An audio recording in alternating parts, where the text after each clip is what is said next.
in interest of everyone's time. So I'm going to stop sharing my screen, and hopefully those of you who have already signed on have had a chance to look at Eileen's biography. But if you haven't, and I'm about to turn it off, it's on the agenda that Tonda sent out to you yesterday. And so now we can see more faces since I've stopped sharing the screen.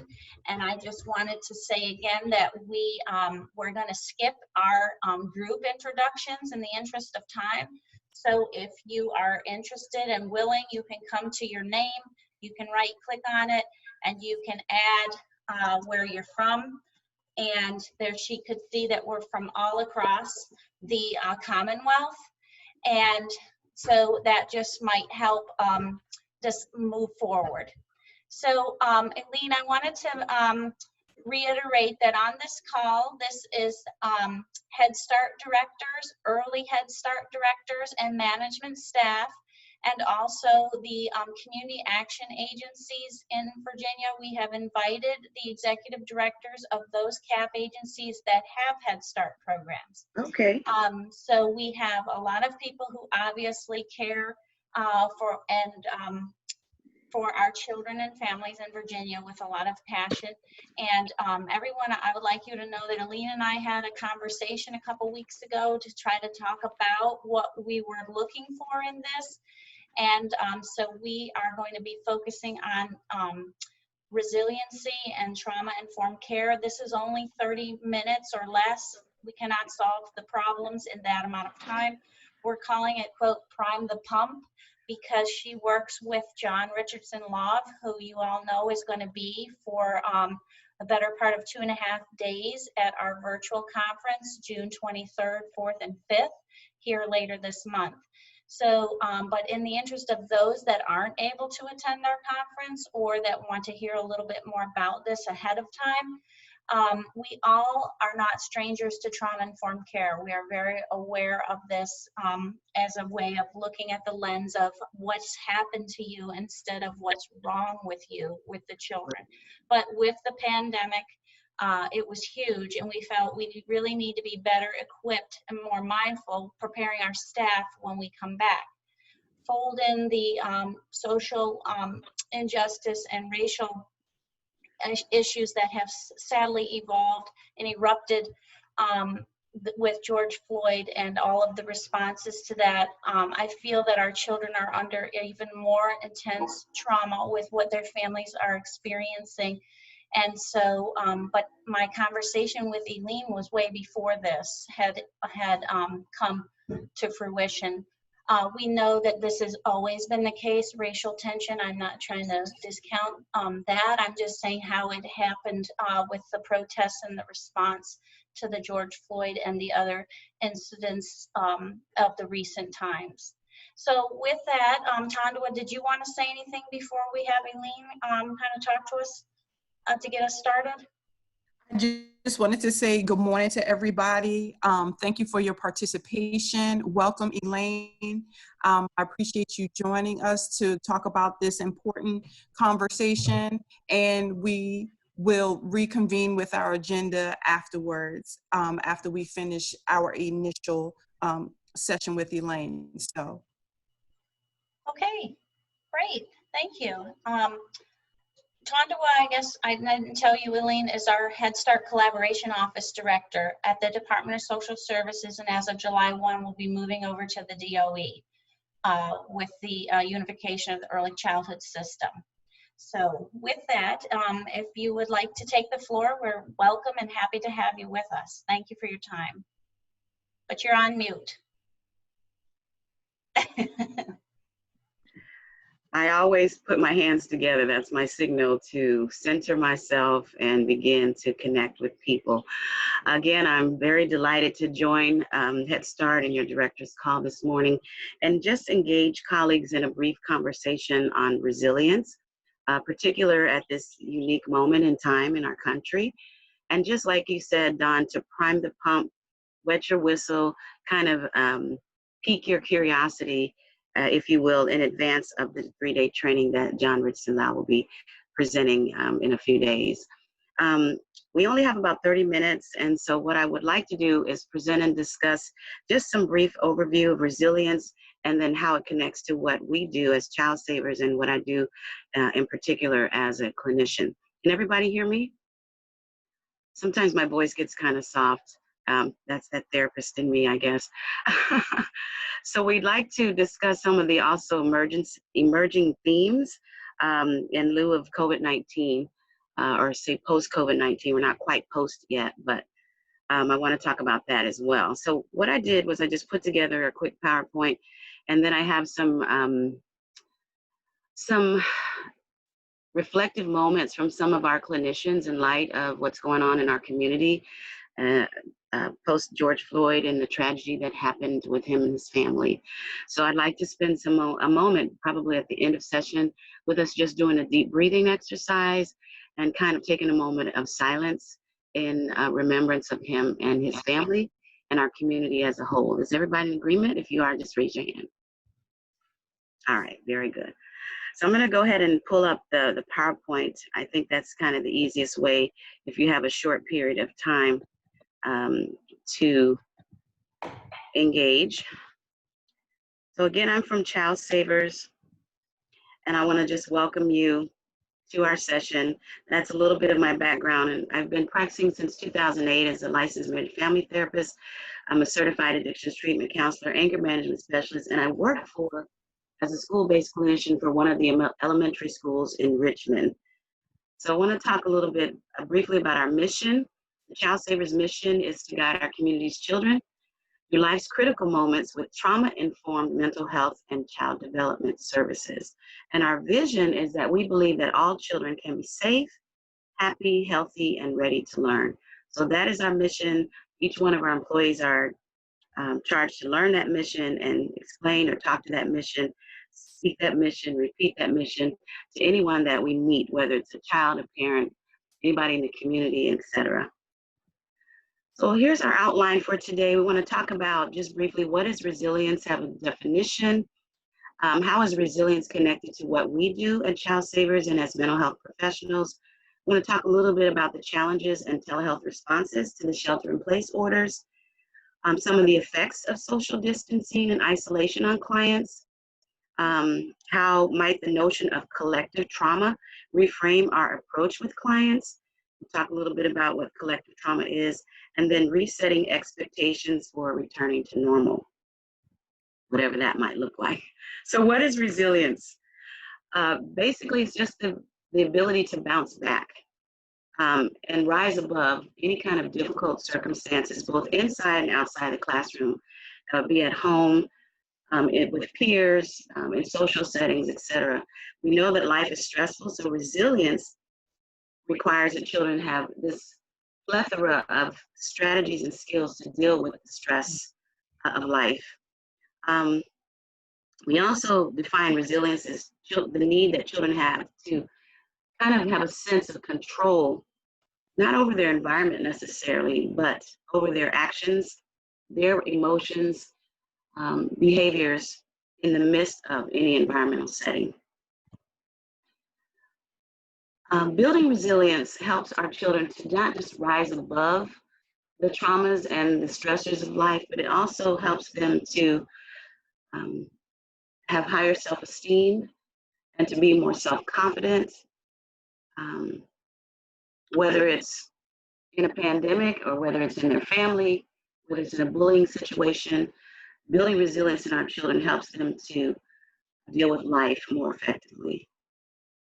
And then building resilience in our kids and students can help them heal from some very severe traumas of life and maintain healthy relationships despite those traumas. So who do we serve? I just wanted to kind of identify a couple of actual clients that I work with. I have a caseload of about 22 students that I see every week for about an hour per day. And some of the issues that they're dealing with, for example, as a first grader, I have a first grader who has witnessed domestic violence in her home. She's seen her father choke, beat, stab, knock her mom down the stairs, threaten to shoot her, those kinds of things. She's been diagnosed with PTSD. We have a kindergartner that I work with who's witnessed father's suicide. He actually witnessed his father shoot himself and saw the father laying on the floor in a pool of blood.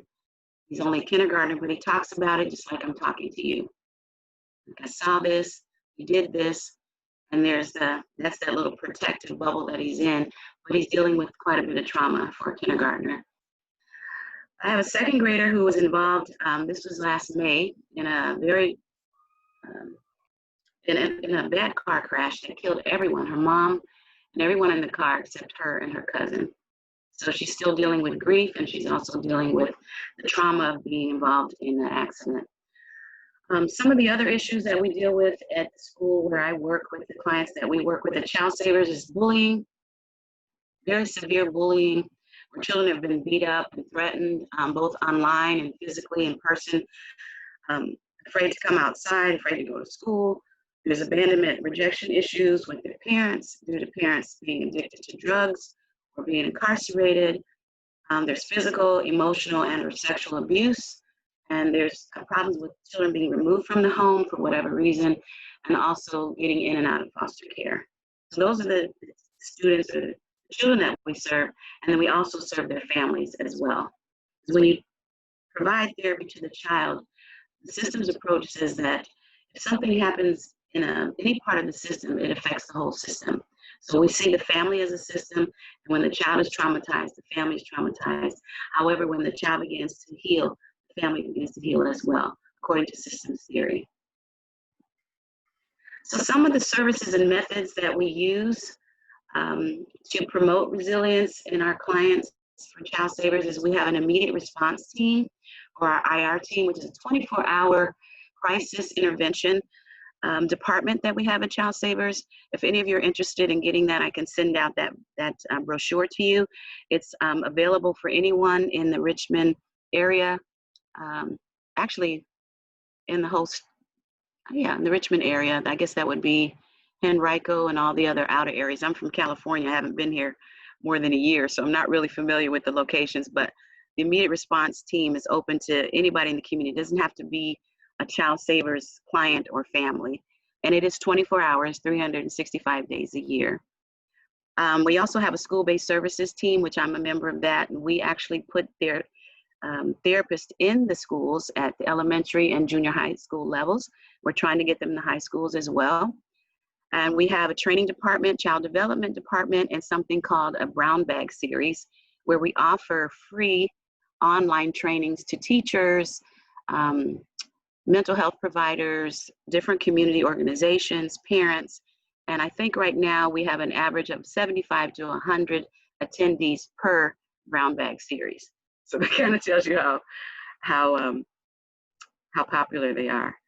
So that's some of the services that we provide. Some of the methods that we use to promote resilience in our clients is CCPT, which is child-centered play therapy, expressive arts or expressive therapies where they do music, dance, we have poetry, art, drama. So if I was working with a child with his parent that committed suicide, we could actually do a dramatic type of a therapy session where he could just revisit that in a safe way and be able to come out of it in a safe way and reframe it in a safe way just by using drama. We also use sand tray, where there's a big giant tray of sand, and we have about, each therapist has between 100 and 300 little figurines of all different colors of people and different things from life that the child can use to tell their story in the sand. And they will tell that story in the sand by using those little figurines. And we're able to reframe back what they're saying, reflect what they're saying, and help them to walk out of the trauma that way. We use costumes, puppets, games, cognitive behavioral therapy, or CBT, where thoughts and behaviors are connected, and we teach the child that the thoughts and the feelings and the behaviors are connected, and how to tell where you are in that process and how to become more proficient in that process. We use EFFT, which is emotion-focused family therapy, where we teach the parents a very, very basic way of how to speak with their child from an emotional perspective, help them validate their feelings, and then come up with a solution within about maybe a minute to 2 minutes. So that's a really good method. We use worksheets, activities, locus of control, where we teach them that they have control over themselves, not necessarily over the situation. So let me go to, I'm going to go back to our outline and talk about some of the challenges of telehealth response. Challenges and telehealth responses to the shelter-in-place orders. The school shut down probably the second week of March. So all the children's therapy sessions stopped. No one was able to do anything. So we had to quickly figure out how we could continue to provide services to those children and families who are in desperate need of having this touch every week, this hour every week to deal with their issues. So we came up with telehealth, and what we do is we see them on Zoom. Some of them don't have computers or access to computers, so we'll do it over the phone. But we do have our sessions, and we're able to kind of work with them on their trauma issues, but from a different perspective. It's different from being in the playroom, playing with all these toys and costumes. So maybe I'll wear the costume, but they'll wear something at home, and we can still have our therapy sessions. Additionally, I think I sent Dawn some materials that we use. We have 2 COVID books that we use. The oyster and the butterfly, the story of the oyster and the butterfly, how the oyster, when it gets a irritant, how it secretes this material and it turns into a beautiful pearl. And the butterfly, how it goes from an ugly caterpillar into a beautiful butterfly in the process, that metamorphosis process. And we do it in a child developmentally appropriate way to kind of explain to them what's going on with COVID and how they can be resilient in the midst of the social isolation. Some of the effects of social distancing and isolation on our clients and families are food challenges. The schools we're giving out food to the students and families on a weekly basis, but because of some of the staff members had tested positive for COVID, there's been some interruptions in that, some disruptions. So some of the families are suffering with food challenges. Of course, there's daycare challenges with the parents having the students home and they have to work, trying to find someone to watch their children when the school was basically the caregiver during the day while they worked. So that's a real big issue.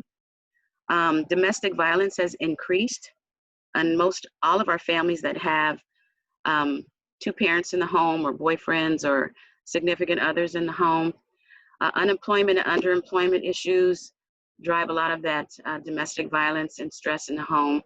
And then there's the child abuse, sexual abuse, and emotional abuse has also increased post-COVID. So since the COVID pandemic has started, these are some of the things that have actually increased. So we have clients waiting to see clinicians and the clients that we were already seeing. So keep us in your thoughts that we can get these services out to these children and families. We're going to talk a little bit now about the notion of collective trauma and how we reframe our approach with clients. So how many of you have heard of, and you can just kind of unmute for a moment and let me know if you've heard of the term collective trauma. Yes. So yes or no, yes, no. Anyone else? Okay. So collective trauma is where, actually the definition of collective trauma is an extraordinary event or stressor or situation that not only brings distress and negative consequences to an individual, but it can also affect an entire community,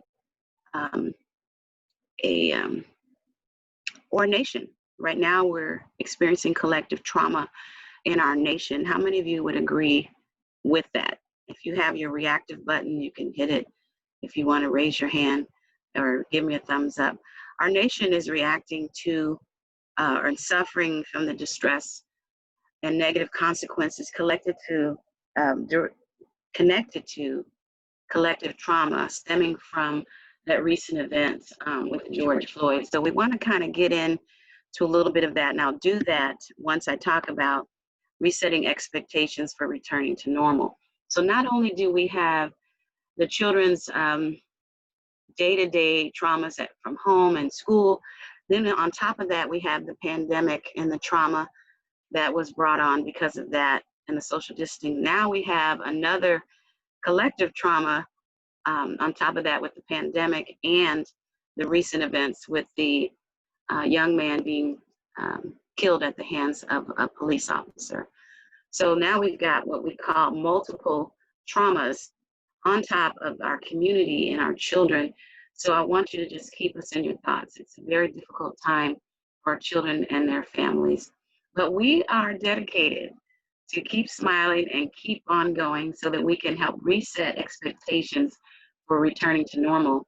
As I mentioned in my conversation with Don, we're working directly with the schools and communities because one of the things that's going to happen if and when the child returns to school is they're going to be required to wear masks and social distance at school. We're not quite sure when they're going to return to school, so they're completing their academics online. And because they missed so much of school, school wasn't out at the time it was supposed to be out with that break, that hard break for summer school or being out for the summer. So that's another trauma on the children that we're trying to intervene with. So we're coming up with things like making posters and getting wristbands that have the EFFT, the way that we do EFFT for parents, that parents can wear and children can wear, teachers can wear. We can give them out to teachers. We're mailing the mask out to parents and families. We're having the children decorate the mask and put all kinds of beautiful little glitter and little, words and drawings on the mask to kind of help them to kind of de-escalate and realize that within the midst of this pandemic, we can normalize it. We plan to have a huge big banner done at each school where the children and the teachers can draw together and have it maybe the length of one of the main hallways in the school that talks about welcome back, and we're resilient in the midst of, and they'll put pandemics and community violence or collective trauma as the main focus of the poster or the banner, and have the children write or draw how they're feeling, and the teachers can write and draw how they're feeling, and have that banner up until further notice so that we can also normalize what's going on around us. Helene, Yes. excuse me 1 second.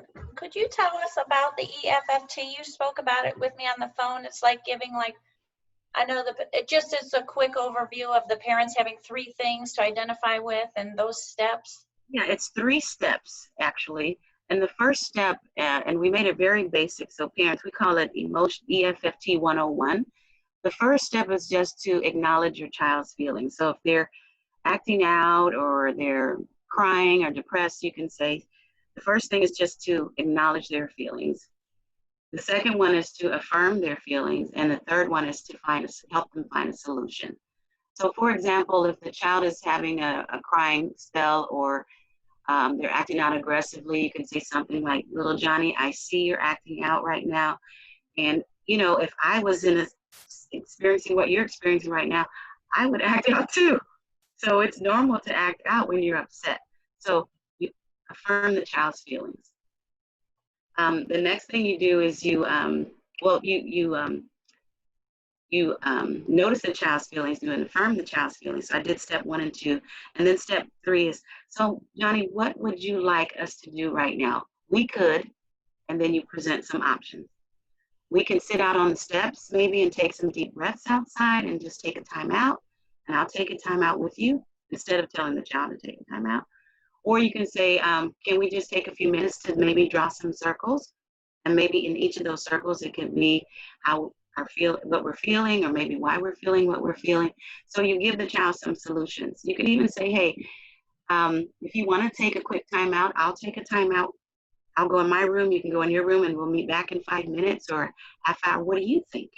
And so you give the child a solution. So you let the child know that you're aware of their feelings, and you affirm their feelings, and then you find a solution to whatever is going on at that moment in a child appropriate way. And it's been really helpful to parents to do that. Most parents just say, hey, stop acting out. You always act out. No, we don't want to do that. We want to say, hey, I notice you're acting out right now. And if I were experiencing something like this and I didn't want to go to school or I didn't want to get up, I would be a little bit upset too. There's the affirmation. So what can we do? Let's do this.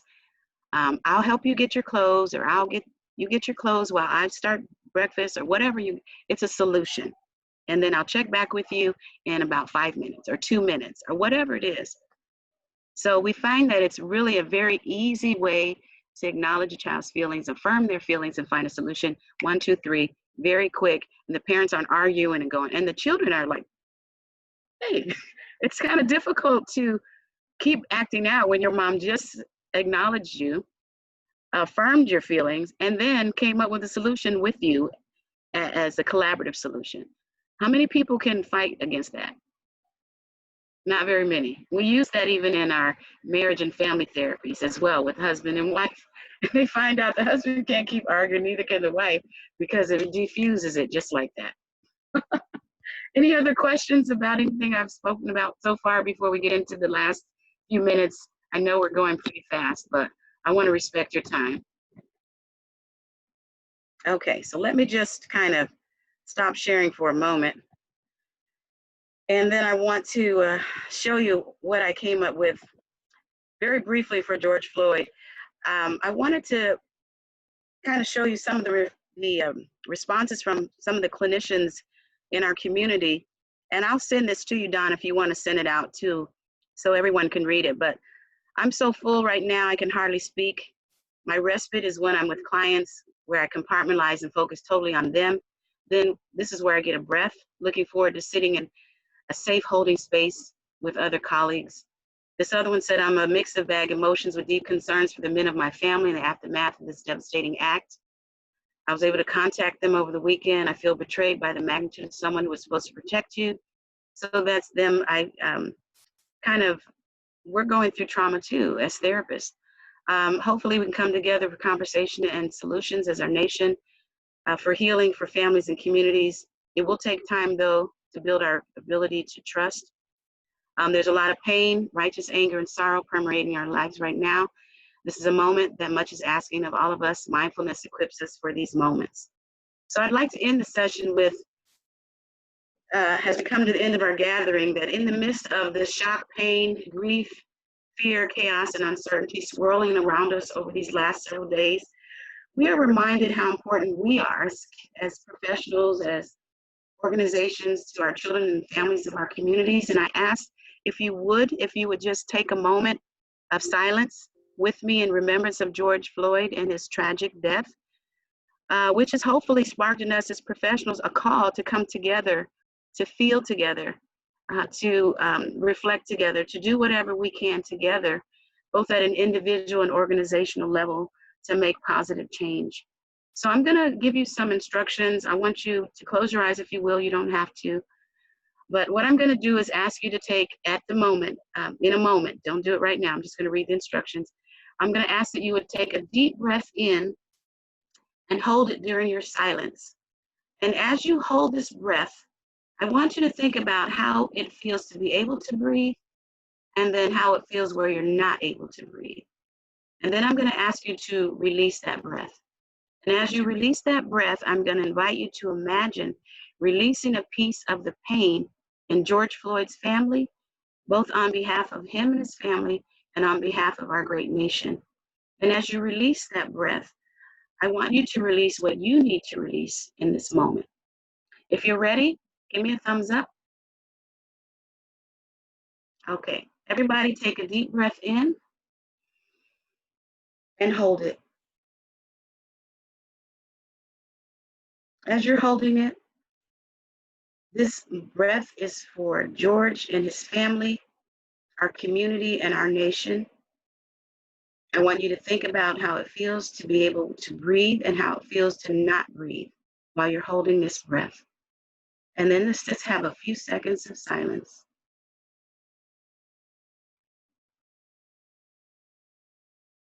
Release.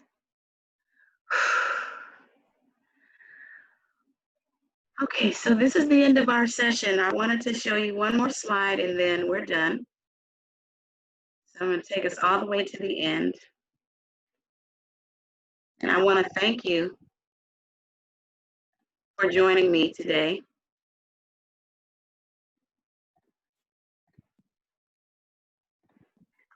Oops. Sorry. Thank you for the invitation, and I hope this meeting sparks questions or anticipation of additional information that's going to be presented during the upcoming training with John. I want you to have a wonderful day, and we appreciate all that you do for our children in our community. And this is one of the banners that we have up at our school. It says Children's Mental Health Matters. So thank you so much for your time today. I wanted to be cognizant of your time. It's 10:32. So we had just about 30 minutes, so we started at 10:05. Any brief questions that I can take or any comments, and then I'll let you go. And Don, you can follow up with me, and any materials that I can provide for you all, like the COVID booklets, the Oyster and the Butterfly, it comes with a workbook. We also have Why We Stay at Home, which talks in depth about COVID-19. It's a really cute story for African-American children. And then we have a non-ethnic specific book called Hanging Out at Home, about why children staying at home during COVID, and it shows the earth with a mask on, and it talks about the children as superheroes because they're staying home, helping the earth become healthy again so we can all get back to our normal lives. So thank you. Eileen, I will send those resources out. I decided to wait till after the call. It brings sometimes more meaning to the email than just another email being sent out. So they'll be on the lookout for that. And I can't thank you enough for your time today, for carving out your time for us, but also especially, you point out, which is true with collective trauma, but the therapists are traumatized as well. I mean, this is just a crazy, crazy time, devastating all the way around. And so we thank you and Child Savers for all that you're doing and giving us hope as well. You're welcome. And maybe you can take John's training, which is more didactic and very thorough into the deep, all the theories and the research and the outcomes, and then kind of put it with what I've talked about today, which is the actual hands-on, day-to-day, what we do, and connected to the term resilience.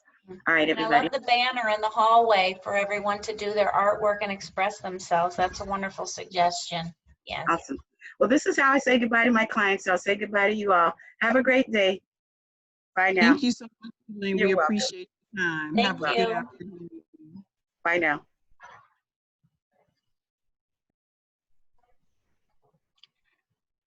Tandua, am I sharing this screen or are you? Or no? I'm sorry, it came up. Do you want me to share back to the agenda? Yes. Okay, Yes, please. I apologize. Okay. No problem. Okay. Okay, so I know we have some new participants on the call, and so I'll reiterate, my name is Tandua Jeffries, and I am the Head Start State Collaboration Office Director with the Virginia Department of Social Services. So I'm trying to debrief because that was very, very powerful, and it was very, very supportive of the environment that we're currently in. Everybody needs to take a second to take a break to absorb all of the responsibilities that we're facing through the pandemic, through the social injustice. And so I'm very grateful that Elaine was able to join us and give you some guidelines and tips today. So for the COVID-19 updates, I shared on here the Governor Northam announces the phase 2 guidelines. Now the guidelines that Governor Northam shares is for the state as a whole. I also attached to the email that I sent with the agenda the specific child care phase 2 guidelines. And I just want to say the main highlights for the child care phase 2 guidelines for reopening. The group size limits have increased to 12. So the 12-person groupings include your staff, and that is for children under the age of 4 years old. Children 4 and above, which includes school-age children up to 13, your group size maximum can be 22, which also includes your staff. So there's still the expectation of you maintaining social distancing. And when you're outside or on the playground or any other outdoor activities, the overall group limit can be 50, but they expect you to keep your groupings together so that the groups are not mixing amongst each other. But you can have a total of 50 outside together. I also included some ACF OHS guidance, the ERSI, Exploring Needs and Strategies in Uncertain Times. This is a training with PMFO.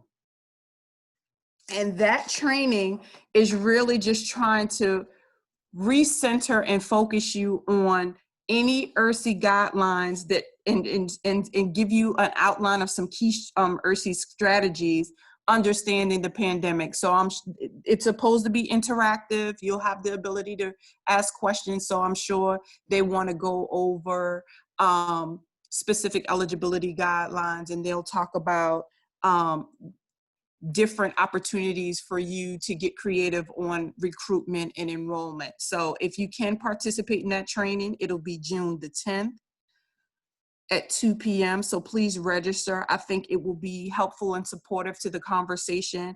Some of the questions that we've received pertaining to this topic in the last several weeks. And we do not know exactly when things will change to return that we will be able to go to larger group sizing. So while we're in this phase, this will be helpful for you.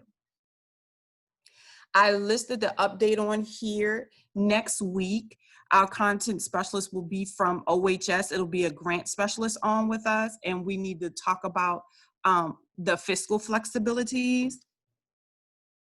And that is going to be our main focus for our roundtable discussion.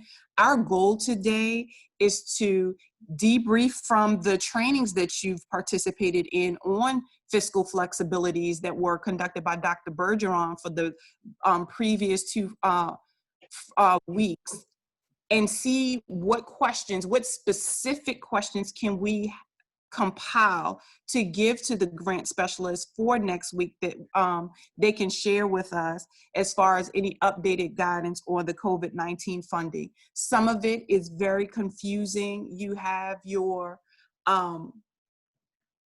IMs that were sent out, and of course people interpret things in different ways. And so this is your opportunity for us to compile some specific questions for them to hone in on.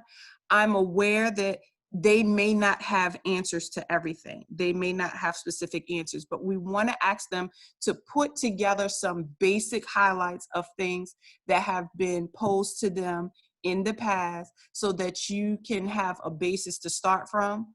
But do we have any outstanding questions that are still nagging you as you're looking at maybe non-federal match waivers, or looking at equipment that you can purchase, looking at budget narratives? Do you have to include those or do you not? So did we have any outstanding questions at this time so that we can make sure we have a baseline to start for next week?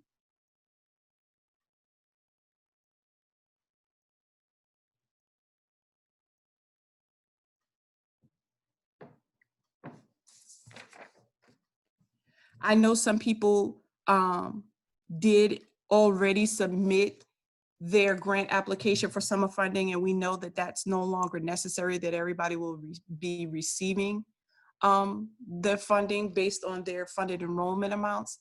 But just looking at everything that's going on right now, we want to make sure that we have a thoughtful conversation next week. So we want to be able to have something for them to review prior to, so they can prepare to give you the most up-to-date guidance from OHS. Dawn, did you have anything that you wanted to say? Yes, I know this is not a quiet group. This is not a quiet bunch, so we need to just get the juices flowing.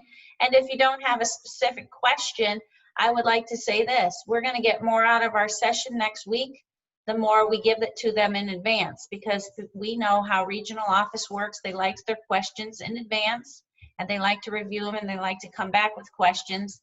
that they've already prepared answers for. So if we don't have any questions to give to them ahead of time, I'm concerned it's not going to be as rich of a discussion as we would like. So if we don't have questions right now, I think we should just have a discussion of your ideas. Like if you all would just chime in, say, I'm thinking of spending the money on this. We're talking about that. Like, let's open the floor so we can like springboard off some questions. I can certainly start, Dawn, if that's okay. I'm not sure if somebody else was about to speak. Right. So we're currently in DRS. So we're moving forward as if we are going to get our grant back.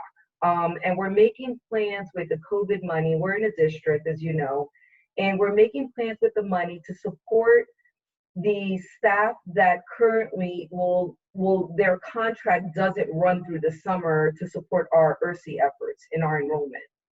So we're hoping, and I need some clarity of making sure that I can use some of this COVID money to support the staff that processes our online applications, does a lot of work with recruiting and things of that nature, because they're basically going to be off contract in a couple of weeks. So our ERSI efforts will kind of come to a halt, given that staff contractually is off contract. So my wonder is money could be used for that specifically. Also, with regards to materials and what to purchase, how long do we have to be able to spend this money? I mean, I know everybody's in different funding timelines and everyone's in kind of different positions. But I know our district is planning different things, but I honestly don't know if they're going to purchase materials around safety and health and things like that. So how long can the money be used for? Can it go into next year? And is it a situation where, let's say my district decides that they're going to buy masks for everyone? I'm just going to use that as a hypothetical, for everyone. Can I give them monies toward that to relieve some of those costs from the district because they are so generous with our Head Start program? Is that something that's allowable? So I'm just, those right now, that's kind of where I'm at with regards to the monies, and I need a little bit more clarity on what is allowable. Sharice, I want you to clarify what you were saying about DRS, because we have several programs in Virginia in DRS this round. You're asking if, because right now you don't have money because you're currently in DRS, if this money could go toward your operating costs until you get money and when you get your grant back? Is that what you're asking? Yeah, well, so here's the thing, I'm a little bit in a conundrum because I'm waiting to find out on whether or not we are going to get our grant back. And it's my understanding that we'll find out as late as July 1st is my understanding. So from now, June 5th, I've got staff that's going to get off contract in a couple of weeks.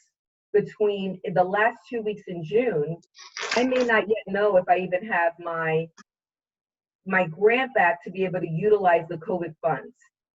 Do you follow what I'm saying? Right, so right, yes. That gap in time, I'm kind of lost without staff to move forward. So I don't think I can I don't even, when is money even going to get awarded? We're applying for it. So how quickly are we going to get the money? That's another question. When is the money going to get awarded? I mean, there's so many in my head, you guys, and this is probably why many people are staying quiet, because there's so much to think about. And I'm doing like diarrhea of the mouth right now, hoping that others can give me some input or some thoughts. But I'm in this unique situation where until I get my grant back, I know that all these monies, my quality grant, my COVID money, all of that's going to go to the successor. So I'm planning as if I'm going to get it. Right. So let's say I get it. Let's say I get it and I find out that's in July. So my program comes to a halt for those people that are off contract those 2 weeks in June. Can I pay? It's very confusing. I don't know what to do. I'm in this weird situation. So I don't know if anybody's in a similar boat.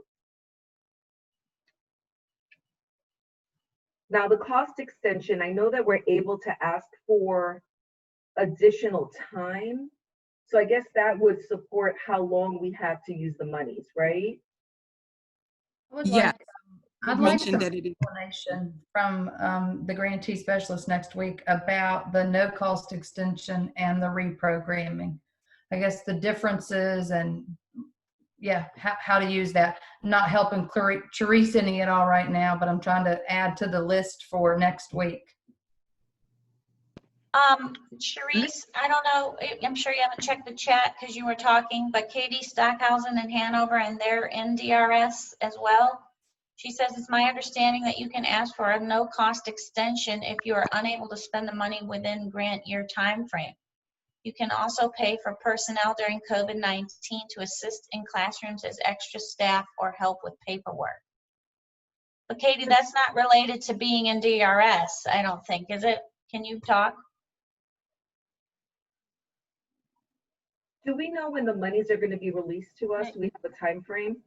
Can you hear me? This is Yes, Kate. Kate. Yes. So I have a wonderful program specialist who is fantastic and always kind of works with things that are going on.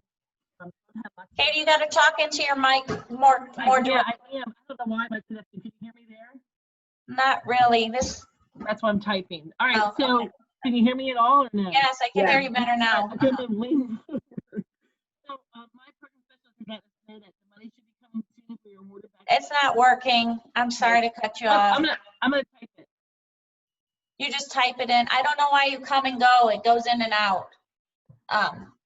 I don't know if this is helpful or even in line with what Katie is saying, but I think that on Dr. Bergeron's call last week, the follow-up to the fiscal flexibilities, I think they did, I guess, the best they could in terms of explaining how these funds can be used even in a DRS situation in terms for applying for extension and using those monies out, as long as it is to prevent COVID-19, to respond to COVID-19. Oh, yeah.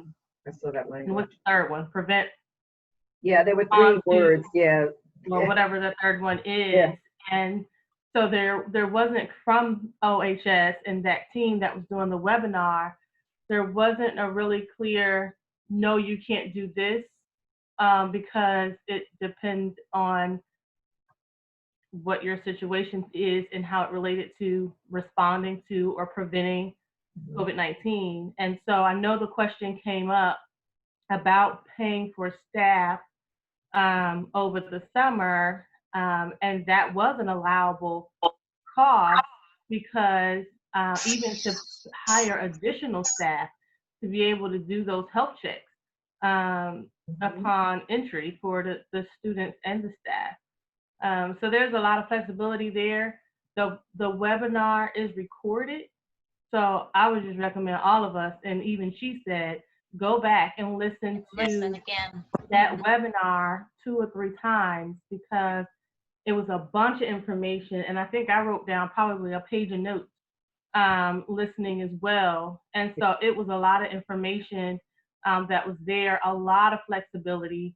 And I think as long as I think the point that they were really trying to get across, and they gave examples of costs that would be allowable and costs that would not be, and how you word it. For example, can you give gift cards to your families? No, you can't give a gift card if you call it a gift card. But if you purchase food for your family, you can purchase food for your families if they are lacking food as a result of not working to COVID-19 or what have you. So, and that was an example that they used in the webinar and on the PowerPoint. So it was a lot of information there. So I would really go back and look at that again, even probably before next Friday. So that even the answers that we get from regional office is consistent with what came from OHS, because OHS is where the buck's gonna stop when you get reviewed and monitored. And we know that these funds are gonna be scrutinized to make sure that they were used in response to COVID-19. This is So Katie, I don't know if I helped you any, but I just thought that would be open. No, thank you, Shaki, because I definitely, we did take a peek at it. We're pulling it back up with our management team to really dive in, because as you said, it's overwhelming with information. And I appreciate it. So we're just going to go ahead and plan going forward. But the biggest takeaway was Alicia, I we need got to something to ask document. you before you go, if you don't mind. I think the biggest takeaway is that we all have to make sure that at some point in time, they're going to ask us, what did you use the money for? So we just have to make sure that we're documenting it, right? Yeah. I'm just in this weird scenario right now. So I'm just going to plan as if we're going to get it.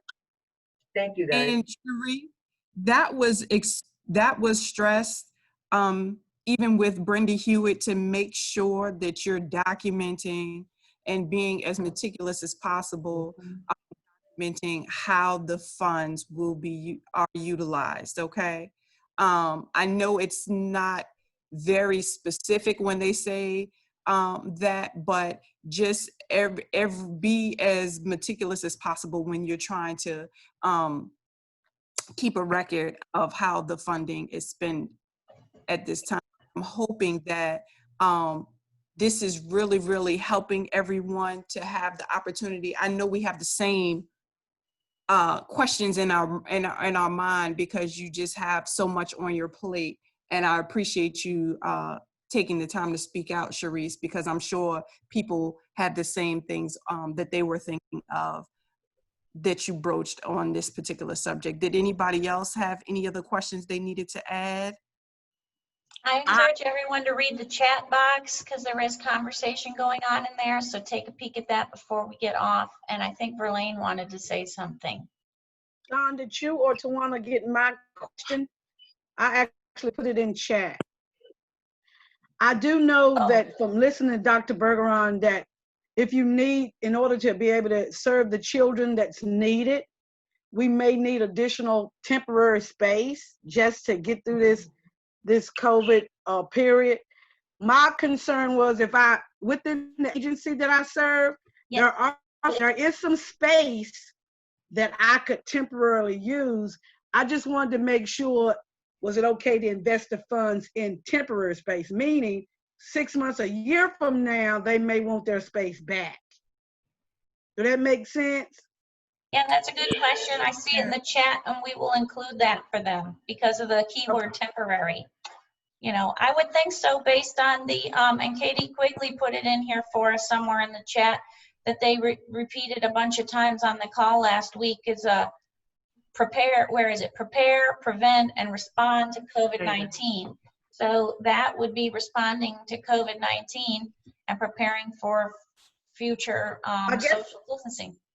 I guess my biggest concern was I knew it was part of building, adding to a facility. So I knew there was kind of like a little gray area there. I just knew in the classrooms that I have, if I'm really trying to practice the things that the state is asking us to do, I'm very limited in classroom space. But I may have access to additional space that will need some temporary, some kind of construction, not major, but some type. So I wasn't sure how far to go with that. We'll definitely ask that. Verlaine, would you like to ask your question? I didn't have a question. I just wanted to share. They did state that with the COVID funds, and I think it's really good to know this because sometimes we try to spend down funds and may not methodically go through a process that's best. With the COVID funds, they say that we can actually carry those funds over. So it's just like with any carryover. I don't know whether any of you guys have ever done that, but I have. So those funds continue to carry over. They don't expire your grant year if you haven't exhausted those funds. And another thing that I found was, very helpful with this COVID fund that right now, previously there was a $5,000 cap on approval of program materials. They've changed that to $25,000. So you have a little bit more freedom and flexibility and getting your programs and centers up to where they need to be as it relates to COVID. So those were two things that I thought that were worth mentioning. Thank On you, the Marlene. facility stuff, on the minor renovations, so anything under the 250,000, if you need to build a wall, put in a door, do modifications, those things are allowable. I'm in the process of doing that in several of my centers and have gone through my program specialists to make sure everything from like, we have some playgrounds that are in public spaces that have 4-foot chain link fences, replacing those with 5-foot tall lockable wrought iron fences to prevent people from accessing our playgrounds.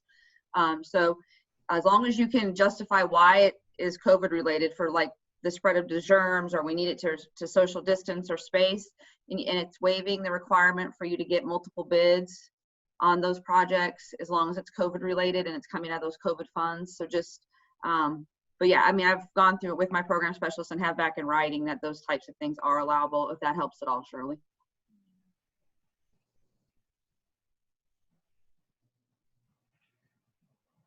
So anything in the chat we will compile, and I'll tweak out what are questions, like Shirley's and any others as well. So if you're thinking of anything right now and you want to put it in the chat, it will not be lost.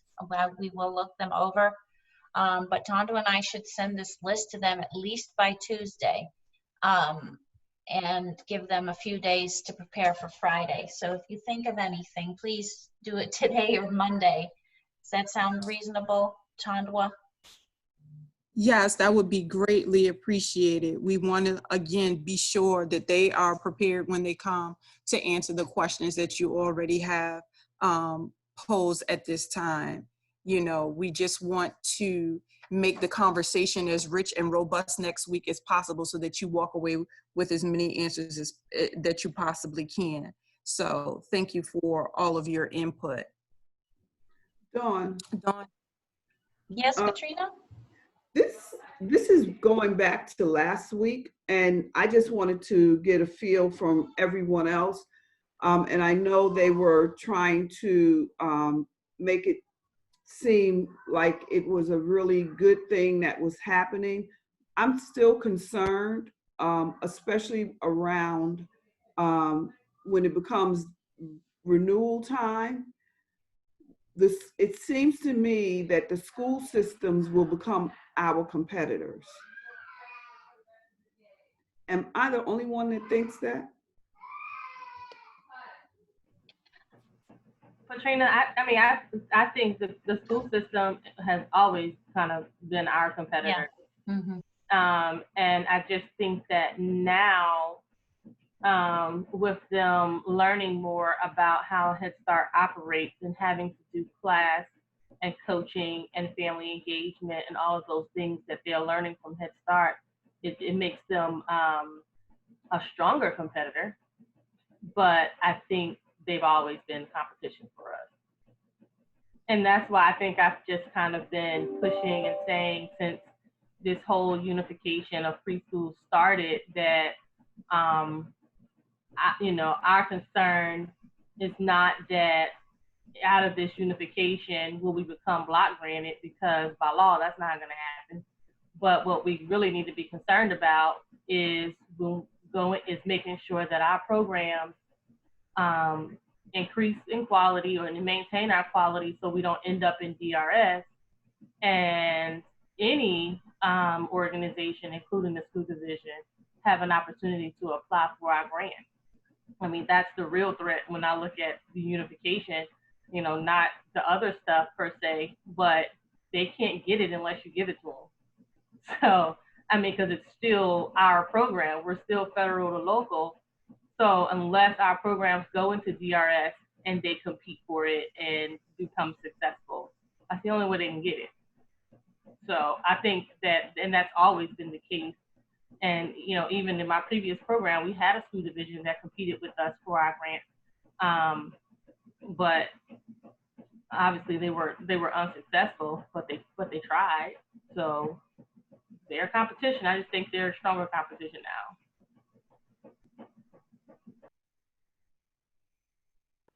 Dawn, can I have a minute? Can I share this email really quickly? Sure, yes. Kathy Glazer from BECF and Jenna is doing, having a phase 2 briefing on Monday. and it's a quick turnaround. So they're asking for a diverse group of people to participate and serve like on a panel. And so what they're looking for is a director of a community-based center that has been able to successfully navigate guidance and stay open during this pandemic, and that can talk about how they managed it and how they will manage the new guidance. And they have 10 minutes for that person. And then someone who has been operating a home-based program during the pandemic, and then a parent who can talk about their experience in considering and deciding to return to putting their child in child care, and then an employer who can talk about what they want or need for their employees to be able to come back to work and feel good about their own child care. And I can forward this email to Dawn, you, and Tawanda, but Sure. To see if you all have any recommendations, or if anybody on this group fit any of those categories and would like to talk about it on Monday, that would be great. I think Northern Virginia is still doing the child care partnership, or was still doing that during the pandemic. And I don't know if anybody else on this call is, or have a parent that would like to talk on Monday. That'd be good. Okay, Thank so you, send that to me and I'll forward it out with the other resources, because obviously that's time sensitive. Yes. Since it's Monday, yeah. Okay, so Tondua, are you gonna finish up, or we're gonna maybe revisit the topic of how often we're meeting? I was just asking. Yes. Okay. So we, Dawn and I were communicating, and we wanted to touch base with everyone. We know that things are shifting now. You're looking towards reopening. Some will be operating summer programs, and so your time is becoming even more scarce. So we're trying to think of how often should we convene. Should we continue the weekly calls, or should we sparse it out more to either twice a month or once a month? Because there's a lot on the a lot of things coming down the pike that you will now have to exert your energy for. So we're just trying to get some level of consensus to see how should we proceed. Did anybody want to input?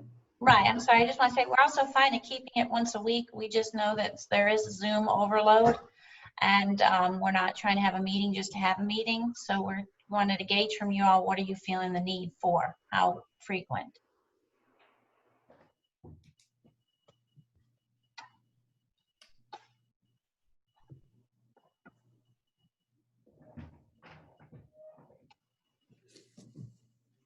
Nobody?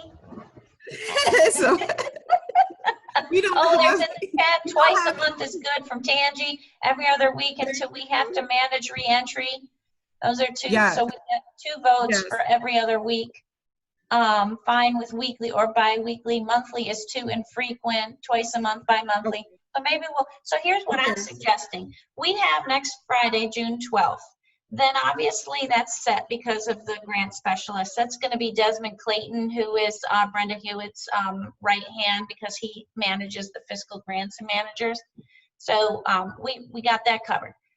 Then the 19th is the Friday before we have our directors conference, Tuesday through Thursday. And I realize not all of you are attending. I get it. No problems there.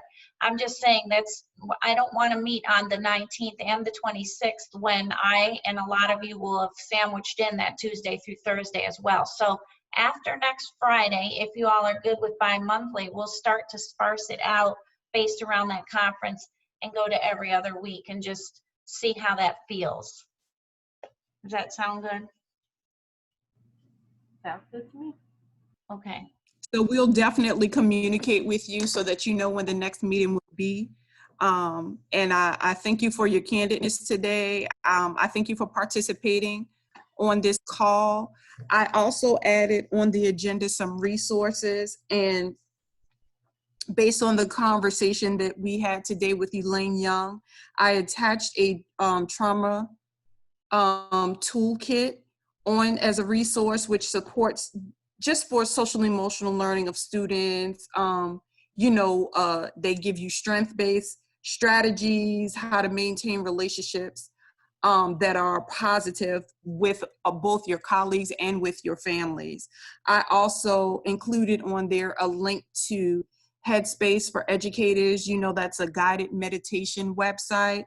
And it's just to assist with some stress relief right now, which I think we all deserve at this point. There's a lot of expectations for all of you right now as far as guiding your families through these difficult times, but you also need to take a second to care for your mental well-being first as well. So I want to say thank you for everybody participating. We're at 11:07.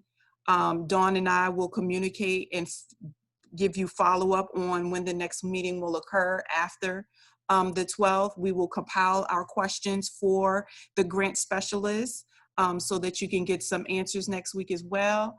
And Dawn will follow up with the resources that Elaine would like to share with us pertaining to trauma-informed care. So have a good afternoon, be productive, enjoy your weekend, take a second to meditate for yourself as well. Thank you so much for participating. Bye-bye. Bye, thanks.